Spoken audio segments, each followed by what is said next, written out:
Well, this story raised my temperature tonight and gave me clammy hands. A trust within the NHS, which claims, of course, that it's in a funding crisis, is set to give male staff up to 12 months of paid leave if they've got, wait for it, the male menopause. Local ambulance chiefs have reportedly been told to give consideration to men who experience the change at this point in their lives.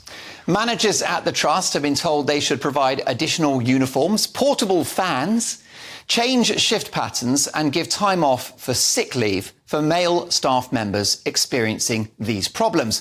The justification for this insanity is that men suffer menopause symptoms because of a drop in testosterone levels.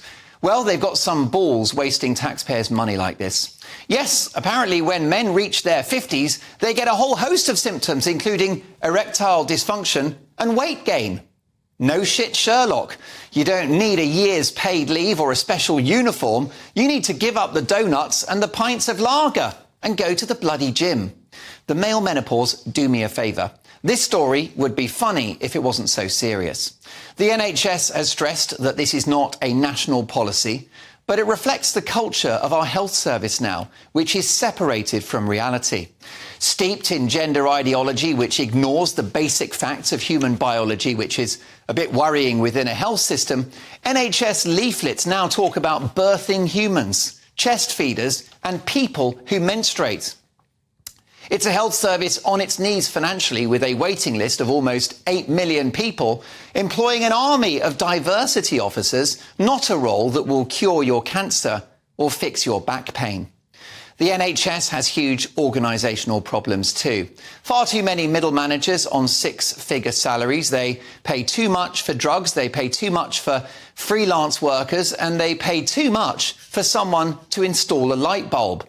When a contractor does a job for the NHS, they add an extra zero. Who cares when it's not your money? The philosophy and the values by which the service is now run is deeply flawed. It's a national sickness service, seeking to hand out medication rather than prevent illness. More money than ever goes into the NHS, and yet we are sicker than ever. We should be asking for our money back. Now, I love the nurses and the doctors. The system is flawed, but the individuals are world class.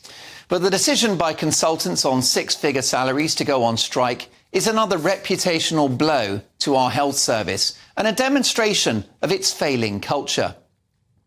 Now, the nurses in particular deserve a pay rise, but for anyone in the healthcare profession to withdraw their labour is, in my opinion, an egregious betrayal of what they signed up for. People boast that the NHS is the largest employer in the world. That's not a boast. That is proof of its wild inefficiency. I love the NHS and I want it to prevail, but it's got to shrink, be more efficient and focus on illness prevention rather than the management of disease. But of course, they're more worried about sweaty middle-aged men getting hot at work. With 500,000 people going private in the last year alone, the NHS risks becoming like the BBC, paid for by everyone, but only used by some, at which point it has a crisis of credibility and a crisis of authority.